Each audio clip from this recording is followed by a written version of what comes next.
somewhere beyond Earth, beyond the safety of our blue sky. There is a silence so deep, it swallows sound itself.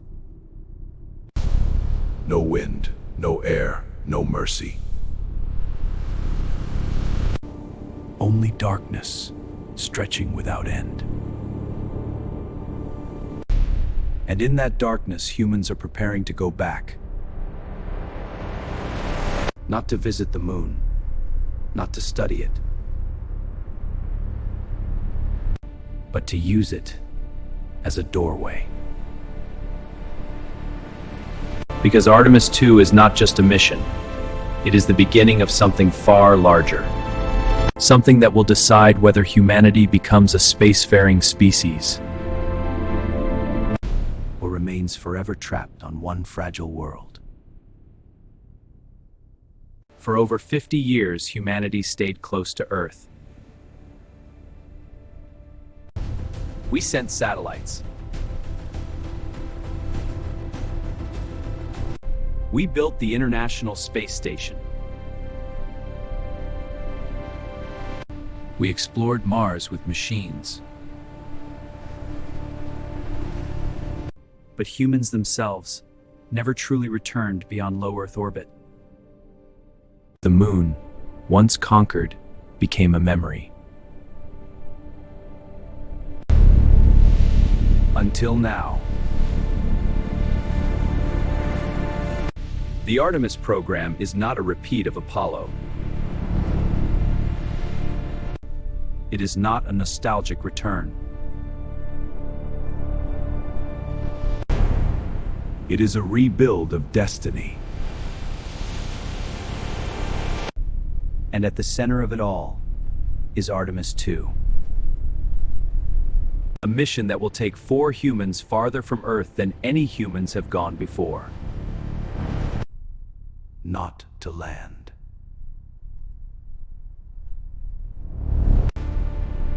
But to test survival in deep space itself. And what they will face out there is not just distance. It is isolation, radiation, silence, and psychological collapse. Because deep space does not welcome life, it resists it.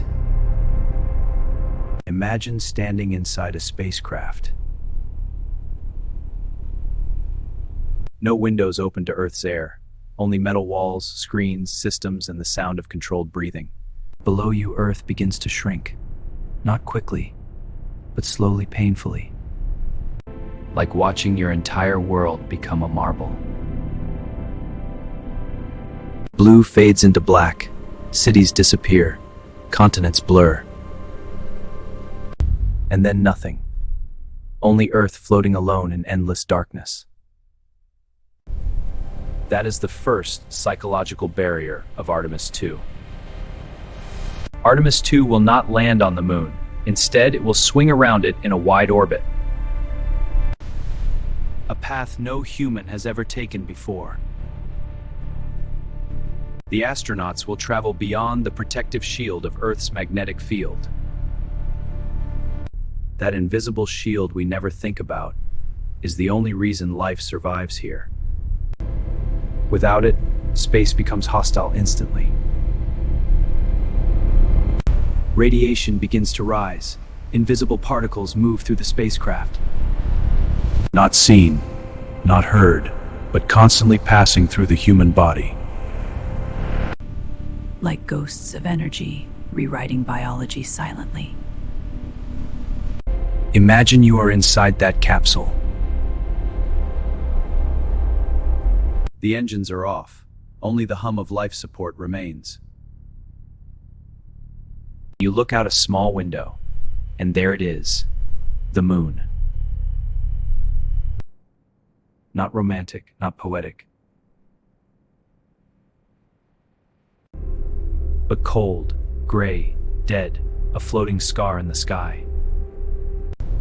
No sound reaches it, no wind touches it. If something goes wrong here, there is no rescue, no quick return, no help. Only distance. Imagine standing on the edge of that journey.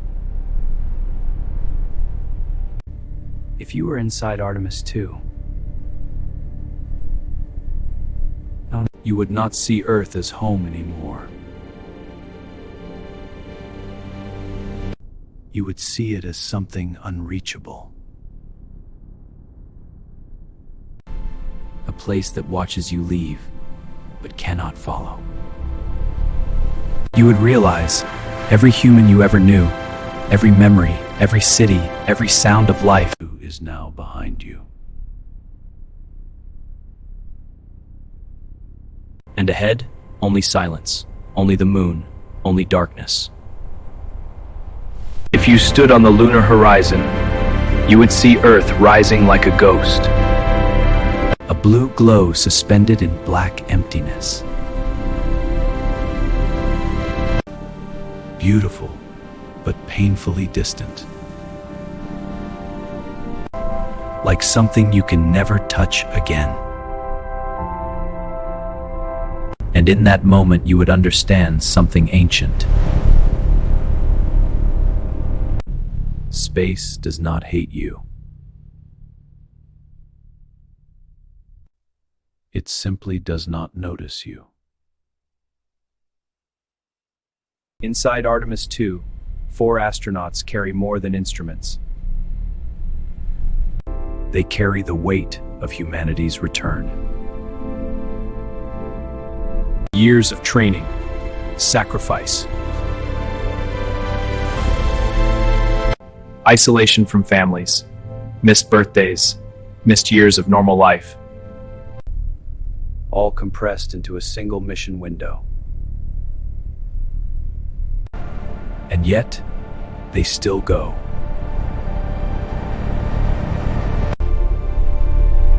Because someone has to. Someone has to take the first step back into deep space. Not as explorers of conquest, but as explorers of survival. Every system they trust was built by thousands of people on Earth. Engineers, scientists, technicians, all invisible inside the mission, but present in every heartbeat of the spacecraft. And for a brief moment, humanity becomes one organism.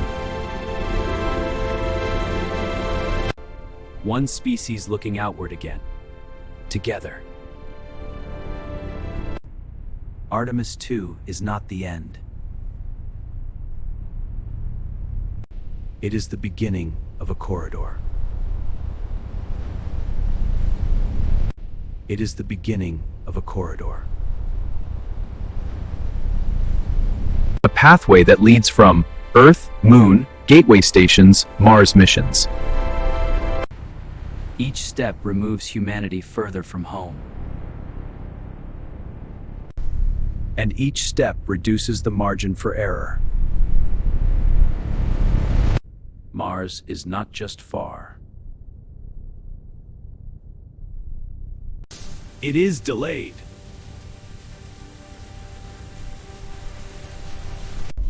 Communication alone takes minutes. In emergencies, no one can respond in real time. You are alone before help even knows you exist. Artemis II is teaching us that reality. Quietly.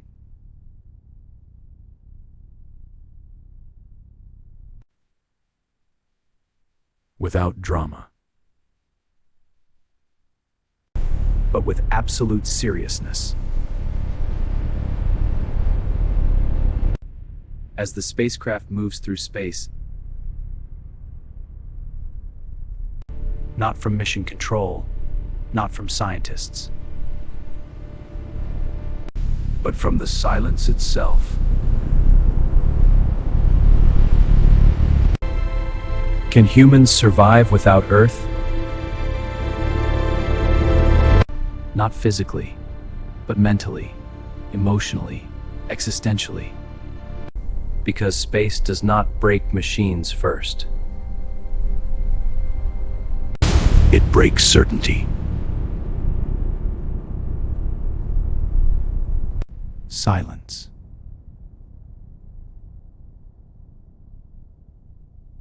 Silence. And somewhere in that vast emptiness, Artemis II continues its path. Small. Fragile. Carrying life in a place that was never meant to hold it. The moon drifts past.